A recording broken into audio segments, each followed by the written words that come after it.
from your union. So first is protect the marriage vows and then to produce godly offspring from your union. So paano kung hindi kami nagkaanak? Wala pong problema yun. Pwede tayong magkaroon ng mga spiritual children. So mamaya, papakita ko paano. Question, how to raise godly children? So meron lang po isang suggestion. Dito isang suggestion lang. One is disciple our children. So tayo po mga magulang, tayo yung discipler ng ating mga anak. Alam ko, meron po dito tayo mga pastors, mga manggagawa, di po ba? Nagkaroon po ba ng time na nagreklamo yung mga anak ninyo na wala na kayong time sa amin? Puro na lang kayo ministry, So dapat po wala, no? Dahil ang unang ministry natin ay ating pamilya, yung ating mga anak.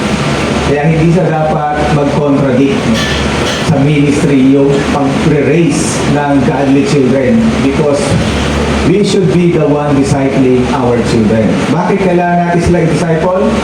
Because if we don't disciple our children, other people will disciple them.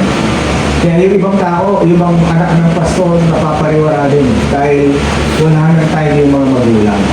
Yung mga anak, napapabarkada. Sabi po sa 2 Timothy chapter 3, 1 to 5, you should know this, Timothy, sabi ni Paul, that in the last days there will be very difficult times. So ngayon po nangyayari na ito. Dapat magiging mahirap, sabi niya, yung panahon sa pagdating ng mga huling araw.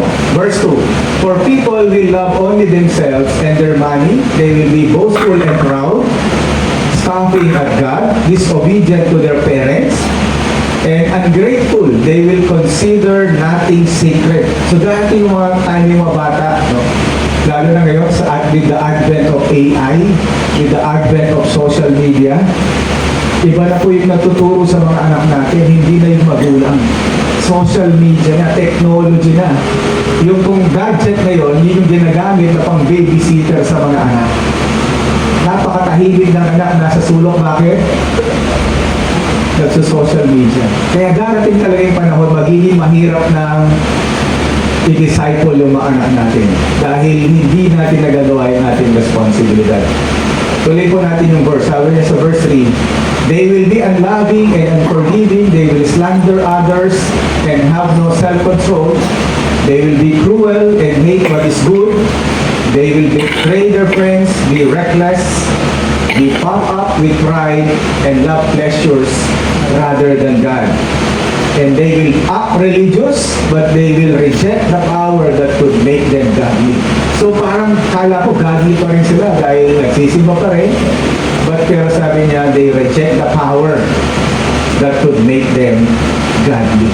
So yun po yung pinapakita sa atin. Ang nakikita ko po nangyayari na. Na yung mga anak natin, lalo na po mga anak nyo, teenager na.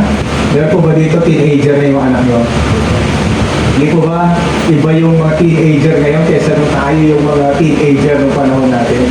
Ibang-iba yung pag-handle o pagpapalaki sa ating mga anak. Sa Book of Judges, makita rin po natin dito, sa verse 7, sabi niya, and the Israelites served the Lord throughout the lifetime of Joshua and the leaders who outlived them. Those who have seen all these great things the Lord had done for Israel. So dito sa verse 7, nakita niya yung lahat ng mga Israelites served the Lord throughout the lifetime of Joshua. Kaya lang, pagdating sa verse 10, ito na po yung nangyari. After that generation died, nung namatay na yung generation na yun, ano pong nangyari? Another generation grew up who did not acknowledge the Lord or remember the mighty things He had done for Israel. So ano pong ibig sabihin nito? Hindi nila kilala ang Diyos. Ang ginawa nila, they did not acknowledge the Lord. Magkaiba po yun. Kaya ngayon, yung mga kabataan ngayon, naririnig nila ang tungkol sa Diyos, but they don't acknowledge the power of God in their lives. Yun ang kaibahan.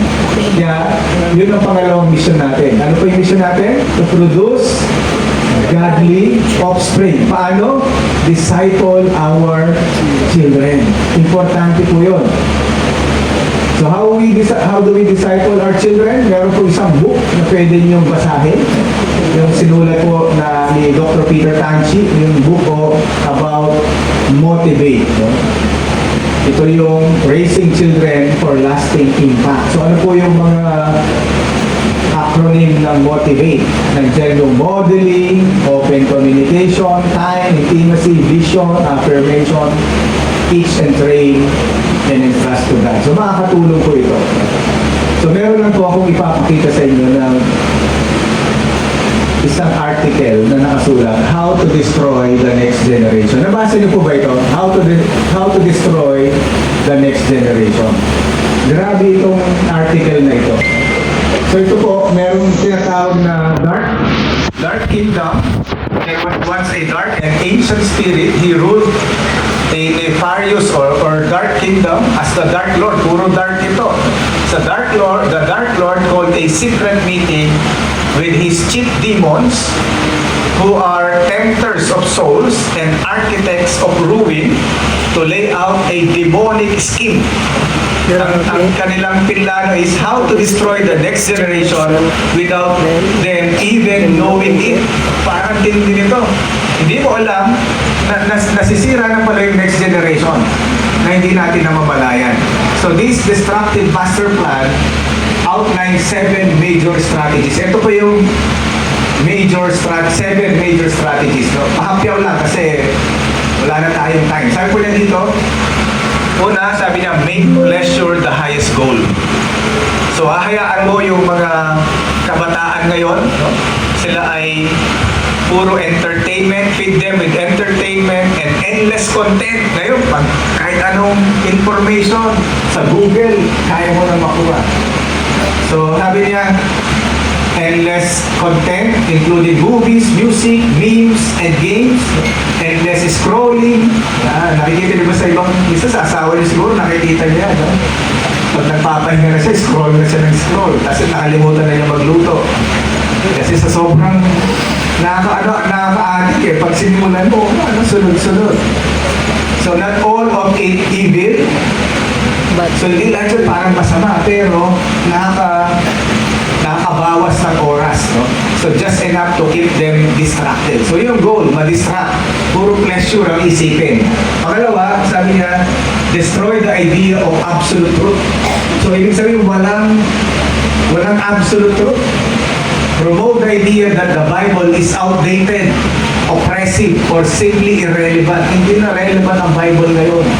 So makikita natin yan na nangyayari na sa mga kabataan.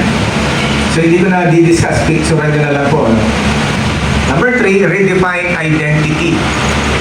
Parang kailangan mong i-detach yung identity. Ang goal nila, i-detach yung identity ng mga kabataan sa Diyos.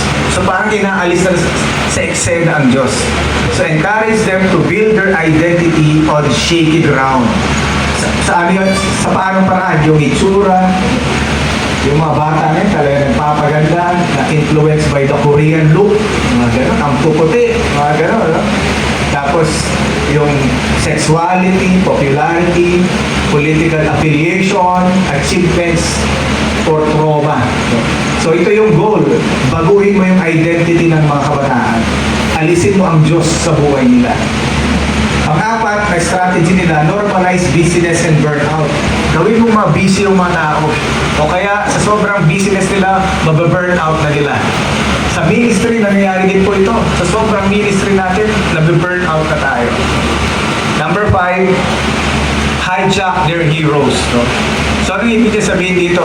Sabi niya, I would not attack God directly. I would simply darken minds to mistake Him as irrelevant, unfashionable, or boring. Parang sa mga kabataan ngayon, pag sinabi mo Bible study, boring yan. So inaalis na ang Diyos talaga.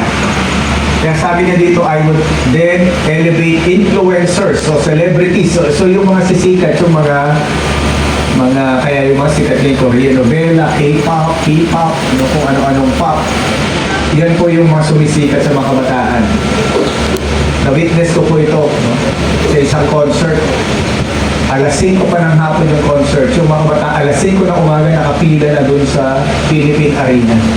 Puro kabataan. Napupuno yung Philippine Arena.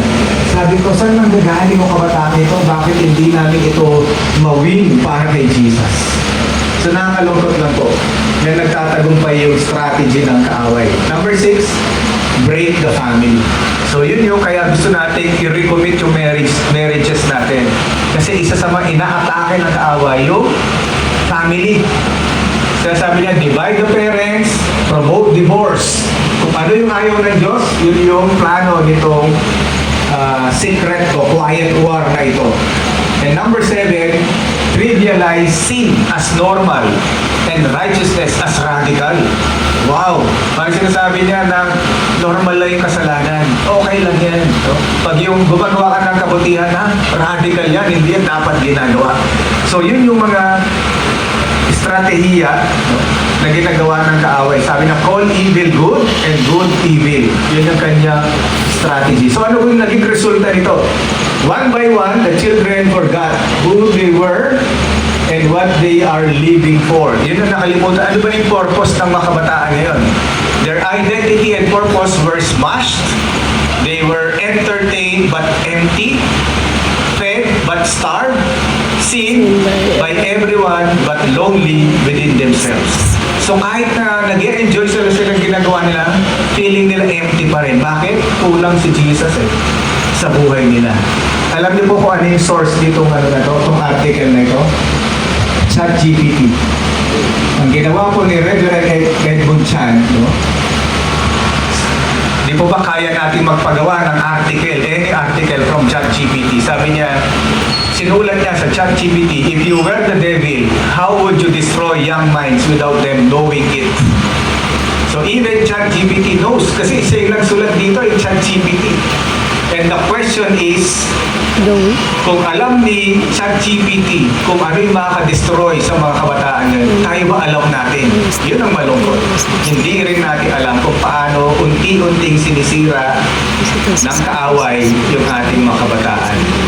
Kung alam natin yan, sigurado we will stop entertaining ourselves to death and return to God. So yun po yung kailangan natin. Kailangan natin ng Diyos sa ating buhay. And lastly, our 3 missions as a couple: protect our marriage vows, produce godly offspring. And number 3, from Psalm 78, sabi niya, God gave His instructions. He commanded our ancestors to teach them to their children, so the next generation might know them, even the children not yet born, and they will in turn will teach their own children. So each generation should set its hope anew on God, not forgetting His glorious miracles and obeying His commandments. Ano po yung sinasabi nito? Binigyan daw tayo ng instruction ng Diyos. Tinuruan tayo para ipasa sa ating mga anak upang yung mga anak natin maipasa sa kanilang mga anak at maipasa yun sa mga hindi pa pinapanganak. So, ibig sabihin, ang gusto ng Diyos sa atin, yung pangatlong mission natin is to pass on the godly legacy or the legacy of faith to the next generation. So, ito po yung tatlong mission natin na kung bakit natin pinagtitibay yung pagsasama natin. Hindi lang tayo ang mahal ng Diyos. Mahal din ng Diyos yung manggagaling na generation sa atin. Kaya kung hindi natin iingatan ang ating pagsasama, masisira yung generations.